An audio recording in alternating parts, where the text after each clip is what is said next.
Vinod sir was very clear. என்னை வந்து first கூப்பிட்டு சார் எனக்கு சொல்லும் போதே, சார் இது ஒரு நெகட்டிவ் ஷேடுன்னு நினைக்காதீங்க. ரொம்ப இதில் வந்து நீங்கள் பேசுகிற ஒவ்வொரு டயலாகும் வந்து ரொம்ப வெயிட்டேஜான ஒரு ஒரு சீக்வன்ஸை நோக்கி கொண்டு போகும். மமிதா பைஜு வந்து அவ்வளோ நேரம் வரைக்கும் அதை அகேன்ஸ்டாக இருக்காங்க. அந்த விஷயத்தை அவங்க ஒத்துக்கணும், அதை ஒத்துக்க வைக்கணும் அப்படின்றது நீங்கள் பண்ணுவீங்க. விமன் ஆர் வீக் அப்படிங்கிற ஒரு கான்செப்ட். அதில் வந்து அதுவும் ஒரு ஆர்மி ட்ரெயினராக இருந்துக்கிட்டு ஒரு கண்ட்ரிக்கு ஒரு ஒரு ஆர்மி பீப்புளை ப்ரொடியூஸ் பண்ணுற ஒரு கோச், நீங்களே இப்படி ஒரு மென்டாலிட்டியில் இருந்தீங்கன்னா அது வந்து நாட்டுக்கு எவ்வளோ பெரிய ஒரு நெகட்டிவ் வைபாக இருக்கும் அப்படிங்கிறது தான். தெலுங்கு ரீமேக் தான் தெரியாது. ஐ ஹேவன் சீன் த தெலுங்கு வெர்ஷன். ஸோ அதனால எனக்கு வந்து இந்த கோச்சோட இம்பாக்ட் என்னன்னு தெரியாது.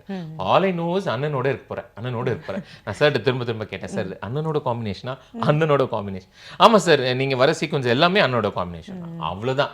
அண்ணனோட combination, military, army, coach, trainer, major, இதே எனக்கு ஒரு 20 டேஸா அப்படியே விட்டத்தை பார்த்துக்கிட்டு this was all running back and back. வேறு எந்த தாட்ஸுமே இல்லை. And I was happy. அப்பாடா 25 days Vinod sir is happy. அடுத்தது அண்ணா. அண்ட் எங்களோட ஷூட்டிங் போனதுக்கப்புறம் அண்ணா வாஸ் ஆல்சோ ஹாப்பி. அவர் வாயிலேருந்து நீங்கள் ரொம்ப நல்லா பண்ணீங்க, உங்கள் பெர்ஃபார்மன்ஸ் எனக்கு ரொம்ப பிடிச்சிருந்தது, உங்களுக்கு நல்ல ஃபியூச்சர் இருக்குன்னு சொல்லும் போது அப்பாடான்னு ஒரு ஆஸ்கர் வாங்கினேன். அதுதான் இல்லையா பிக்கஸ்ட் அவார்டே வந்து நம்மளை விட பெஸ்டான ஒரு ஆர்டிஸ்ட் கிட்ட இருந்து ரிசீவ் பண்ற ஒரு காம்ப்ளிமெண்ட் சொல்லலாம். ரிசீவ் பண்ற காம்ப்ளிமெண்ட்ங்கிறத தாண்டி அவ்வளோ வருஷம் அவர் பெர்ஃபார்ம் பண்ணதை நான் பார்த்துருக்கேன். அண்ணன் ஏன் பெர்ஃபார்மன்ஸை பார்க்குறாரு அப்படின்றது எனக்கு ஒரு பெரிய விஷயம். படத்துல நிறைய சர்ப்ரைஸ் எலிமெண்ட் நாங்க வந்து எதிர்பார்க்காம எங்களுக்கு இருந்தது. அதுல ஒன் ஆஃப் த சர்ப்ரைஸ் அப்படி சொல்லணும்னா அது நீங்க திடீர் என்னப்பா இவர் அதுவும் ஆர்மி ட்ரைனரா கோச்சா பார்க்கும்போது அந்த பிசிக்கல்லாம் மெயின்டைன் பண்ணணும். சில பேர் அந்த கேரக்டர் கொடுத்துட்டாங்கன்னா அதுக்காக மெனக்கெட்டு அதை பண்ணுவாங்க. But you're already doing that இல்லையா? ஃபிட்னஸும் நீங்க பண்ணிட்டு இருக்கீங்கன்னும் போது அந்த ரோலுக்கு இவர் வந்து ஆப்டா இருந்தாரு அப்படின்ற மாதிரி தான் எல்லாருமே சொன்னாங்க. அண்ட் நிறைய பேர் வந்து அப்ரிஷியேட்டும் பண்ணாங்க உங்களோட பர்ஃபார்மன்ஸை. வர அந்த ஃபியூ மினிட்ஸ்னா கூட செகண்ட் ஆஃப்ல அது ரொம்ப பெரிய இம்பாக்டை கொடுத்தது. அதாவது மமிதா பைஜு வந்து அவ்வளோ நேரம் வரைக்கும் அதை அகேன்ஸ்டாக இருக்காங்க. அந்த விஷயத்தை அவங்க ஒத்துக்கணும், அதை ஒத்துக்க வைக்கணும் அப்படின்றது நீங்கள் பண்ணுவீங்க. முதல்ல அந்த ஃபெமினிசம் வந்து அகேன்ஸ்டாக இருக்க மாதிரி ஒரு கேரக்டர், அதுக்கப்புறம் அந்த ஒரு விஷயம் நடக்குது, அதை நீங்கள் அக்செப்ட் பண்ணிக்கிறீங்க. அது எல்லாத்தையுமே வந்து நீங்கள் உங்களோட பெர்ஃபார்மன்ஸ் மூலமாக எங்களுக்கு புரிய வைக்கணும். இப்போ நீங்கள் அதெல்லாம் நீங்கள் எப்படி கேரி ஓவர் பண்ணீங்க? Vinod sir was very clear. என்னை வந்து ஃபஸ்ட்டு கூப்பிட்டு சார் எனக்கு சொல்லும் போதே, சார் இது ஒரு நெகட்டிவ் ஷேடுன்னு நினைக்காதீங்க. ரொம்ப இதில் வந்து நீங்கள் பேசுகிற ஒவ்வொரு டயலாகும் வந்து ரொம்ப வெயிட்டேஜான ஒரு ஒரு சீக்வன்ஸை நோக்கி கொண்டு போகும். நீங்கள் வந்து பெண்கள் வந்து விமன் ஆர் வீக் அப்படிங்கிற ஒரு கான்செப்ட். அதில் வந்து அதுவும் ஒரு ஆர்மி ட்ரெயினராக இருந்துக்கிட்டு ஒரு கண்ட்ரிக்கு ஒரு ஒரு ஆர்மி பீப்புளை ப்ரொடியூஸ் பண்ணுற ஒரு கோச், நீங்களே இப்படி ஒரு மென்டாலிட்டியில் இருந்தீங்கன்னா அது வந்து நாட்டுக்கு எவ்வளோ பெரிய ஒரு நெகட்டிவ் வைபாக இருக்கும் அப்படிங்கிறது தான். ஸோ வந்து இதில் ஒரு டிரான்சிஷன் இருக்கும். முதல்ல வந்து அண்ணனுக்கு அகேன்ஸ்டாக இருப்பீங்க, அப்புறம் அண்ணனோட சேர்ந்து ட்ராவல் பண்ணி அவருக்கு நீங்கள் சேட்டலைட்லாம் ஹெல்ப் பண்ணுற மாதிரி இருக்கும் அப்படின்னாரு. நான் கூட வந்து சரி ஓகே, எனக்கு அப்போ தெலுங்கு ரீமேக் தான் தெரியாது. ஐ ஹேவன் சீன் த தெலுங்கு வெர்ஷன். ஸோ அதனால எனக்கு வந்து இந்த கோச்சோட இம்பாக்ட் என்னன்னு தெரியாது. ஆல் ஐ நோஸ் அண்ணனோட இருக்க போகிறேன். நான் சார்ட்டு திரும்ப கேட்டேன், சார் அண்ணனோட காம்பினேஷனா? அண்ணனோட காம்பினேஷன். ஆமாம் சார், நீங்கள் வர சீக்வன்ஸ் எல்லாமே அண்ணனோட காம்பினேஷன். அவ்வளோதான். அண்ணனோட combination, military, army, coach, trainer, major, இதே எனக்கு ஒரு 20 டேஸா அப்படியே விட்டத்தை பார்த்துக்கிட்டு this was all running back and back. வேறு எந்த தாட்ஸுமே இல்லை. ஸோ 20 டேஸ் நான் ஹேர் கட்லாம் டோட்டலாக மாற்றி அந்த ஹெஃப்டி பீஃப்ட் அப் லுக் கொண்டு வந்து கொஞ்சம் நல்லா ஷோல்டர்லாம் பெருசாக்கி ஃபேஸ் எல்லாம் இதாக்கி அந்த ரிட்டையர்டு மேஜர்ஸ் எல்லாம் வந்து கொஞ்சம் அப்படி தான் இருப்பாங்க. ஸோ அந்த மாதிரி ஒரு ஷேப் கொண்டு வந்து அண்ட் என்னை வந்து ஷூட்டிங் நாளைக்குன்னா இன்றைக்கி வந்து காஸ்டியூம் செக் அண்ட் லுக் செக்லாம் பண்ணார் Vinod sir. And he was very happy. பர்ஃபெக்டாக இருக்குது சார், இதுவே ஃபிக்ஸ் பண்ணிக்கலான்னாரு. And I was happy. அப்பாடா 25 days Vinod sir is happy. அடுத்தது அண்ணா.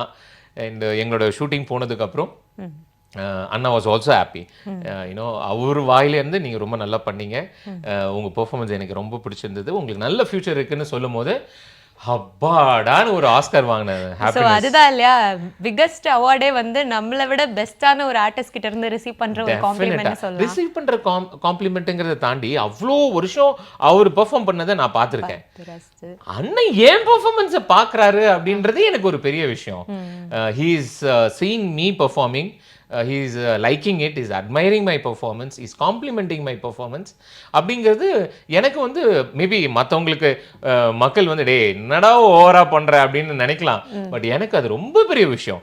ஏன்னா ஆல்மோஸ்ட் என்னோட இந்த யூத்லேருந்து என்னோட காலேஜ் லைஃப்லேருந்து எல்லாமே எனக்கு வந்து நிறைய மொமெண்ட்ஸ் ஆஃப் விஜயனா அண்ட் ஹிஸ் மூவிஸ். ஸோ எனக்கு ரொம்ப close to my heart. So அவரோட அப்படிங்கிறது தான் அது இன்னும் ஸ்பெஷல்மா. நைஸ். அண்ட் நீங்கள் அதில் வந்து ஒரு டைலாக் சொல்வீங்கல்ல, ஃபஸ்ட்டு வந்து விமனுக்கு அகேன்ஸ்டாக இருக்கிறது, அது வந்து லிட்ரலாக நாங்கள் வந்து ஆஸ் ஆடியன்ஸாக பார்க்கும்போது அது படம் அப்படின்னாலும் எங்களுக்கு கோவம் வருது. அது எப்படி எங்களெல்லாம் நீங்கள் வீக்குன்னு சொல்லுவீங்க அப்படின்னு சொல்லி எங்களுக்கே கோவம் வருது இல்லையா? அது கோவம் வருது. அதுக்கப்புறமா நீங்கள் அதை புரிஞ்சுக்கிட்டு அவங்களுக்கு ட்ரைனிங் கொடுக்குறேன்னு சொல்கிறீங்கல்ல, அப்போ வந்து உங்களுக்கு அந்த ரெஸ்பான்ஸ் முதல்ல எப்படி இருந்தது? இந்த மாதிரி நெகட்டிவாக பண்ணுற மாதிரி உங்களுக்கு பயம் இருந்ததா? இதை ஆடியன்ஸ் எப்படி அக்செப்ட் பண்ணுவாங்களா? டிரான்சிஷன் எப்பவுமே ஒரு ஸ்டோரியில வந்து ஒரு டிரான்சிஷன் கிடைச்சதுன்னு வச்சுக்கோங்களேன், மக்கள் ரொம்ப கனெக்ட் ஆயிடுவாங்க, மக்களுக்கு ரொம்ப பிடிக்கும். அது நல்லவனா இருந்து கெட்டவனா ஆனாலும் சரி, அது ஒரு இம்பாக்ட்ஃபுல்லாக இருக்கும். ஒரு கெட்டவனா இருந்து நல்லவனானாலும் சரி, அதுவும் இம்பாக்ட்ஃபுல்லாக இருக்கும். ஸோ எனக்கு அந்த 10 மினிட்ஸ்க்குள்ள ஒரு டிரான்சிஷன் கிடைக்கும் போது I was really happy. Okay, இப்படிலாம் பேசுகிறோம், மக்கள் எல்லாம் கழுவி ஊற்றுவாங்க, திட்டுவாங்க, ரொம்ப ஹர்ட் ஆகும்.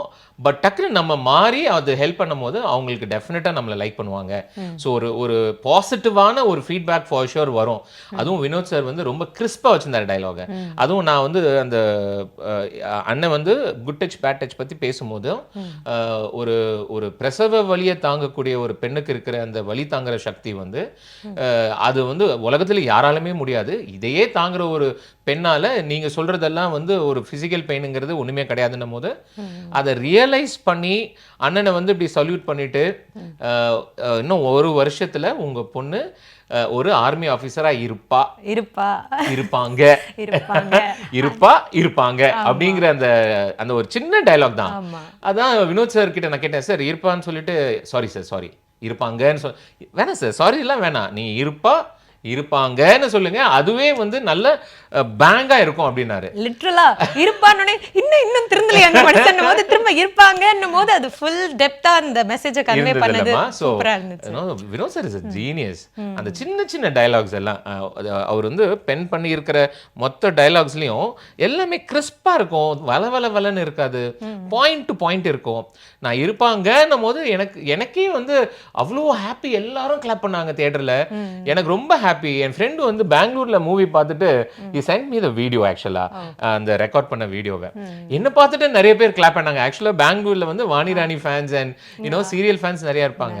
ஸோ அவங்களுக்கு வந்து நான் வந்து அண்ணனோட இப்படி டிராவல் ஆனது அவ்வளோ கிளாப் பண்றாங்க தியேட்டர்ல. எனக்கு வந்து அப்பா இதுக்கு மேல என்ன வேணும் அப்படிங்கிற ஒரு எமோஷனல் மூமெண்ட் தான்மா.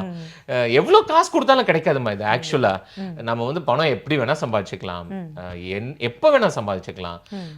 நம்ம வந்து ஆண்டவன் எப்போ கொடுக்குறானோ அப்போ கொடுப்பான்.